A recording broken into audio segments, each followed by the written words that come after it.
So hello, नमस्ते, सत Shri Akal and आदाब। So welcome to my new blog from Muzaffarnagar UP. तो आप सब मेरा गेटअप देख पा रहे होंगे। फ़िलहाल मुहर्रम चल रहे हैं, इस्लामिक कैलेंडर का पहला मंथ यानी मुहर्रम चल रहे हैं और मैं शिया कम्युनिटी से बिलोंग करता हूँ।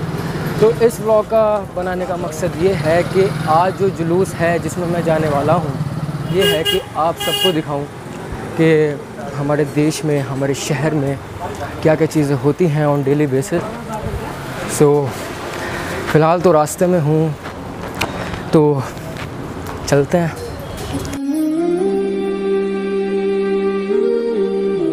सो viewers, now I am at Sarafa Bazaar Muzaffarnagar और यहाँ से कुछ ही किलोमीटर की दूरी पे जो है वो हमें जुलूस मिल जाएगा। क्योंकि मैं लेट हो गया था थोड़ा, इसलिए एग्जैक्ट टाइम पे नहीं जा सका।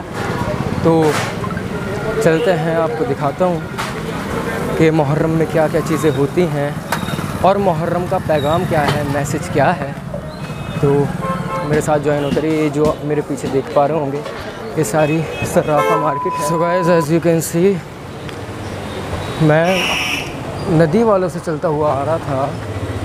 नदी वाला एक मोहल्ला है यहाँ, तो वहाँ से चलता हुआ आ रहा था और एग्जैक्ट पहुँचने ही वाला हूँ जहाँ से जुलूस बरामद होता है।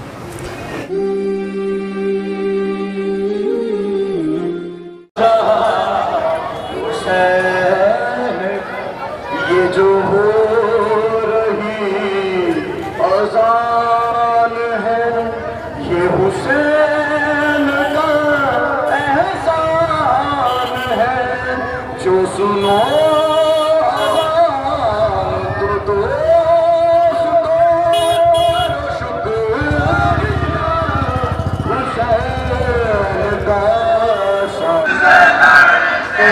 एज यू कैन सी, तो जुलूस इस टाइम मोती महल पे आ चुका है। एक जगह है मोती महल जहाँ से जुलूस ही बरामद होता है। तो थोड़ी नॉइस में कॉम्प्रोमाइज़ कर लेना, क्योंकि यहाँ नॉइस बहुत ज़्यादा है।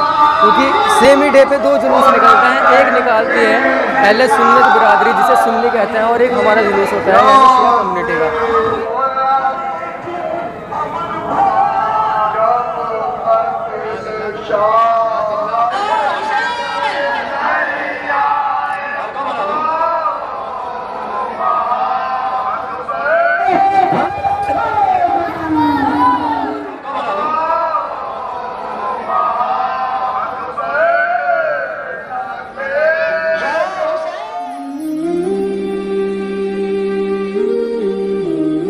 करबला यानी आज का सीरिया, जहाँ सन 60 हिजरी को यजीद इस्लाम धर्म का खलीफा बन बैठा।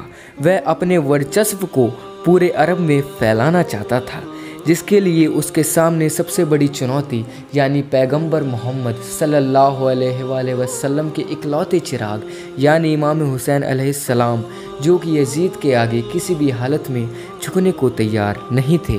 इसी वजह से सन 61 हिजरी से यजीद के जुल्म कूफे के लोगों पे बढ़ने लगे, जिसकी वजह से वहाँ के बादशाह यानी इमाम हुसैन अलैहिस्सलाम अपने परिवार और साथियों के साथ मदीना से इराक के शहर कूफा जाने लगे। रास्ते में यजीद की फ़ौज ने करबला के रेगिस्तान पर इमाम हुसैन के काफ़िले को रोक दिया।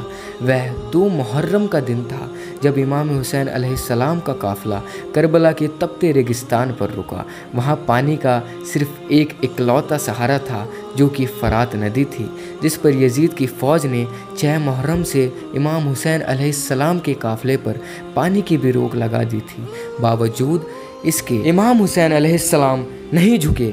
इतिहास कहता है कि यजीद की 80,000 की फ़ौज के सामने इमाम हुसैन अलैहिस्सलाम के 72 बहादुरों ने जिस तरह से जंग की, उसकी मिसाल खुद दुश्मन फ़ौज के सिपाही एक दूसरे को देने लगे। लेकिन इमाम हुसैन अलैहिस्सलाम कहाँ जंग जीतने आए थे, वह तो अपने आप को अल्लाह की राह में त्यागने आए। आखिर में असर की नमाज के वक्त जब इमाम हुसैन अलैहिस्सलाम अल्लाह का सजदा अदा कर रहे थे, तब एक यजीदी को लगा कि शायद यही सही मौका है इमाम हुसैन अलैहिस्सलाम को कत्ल करने का।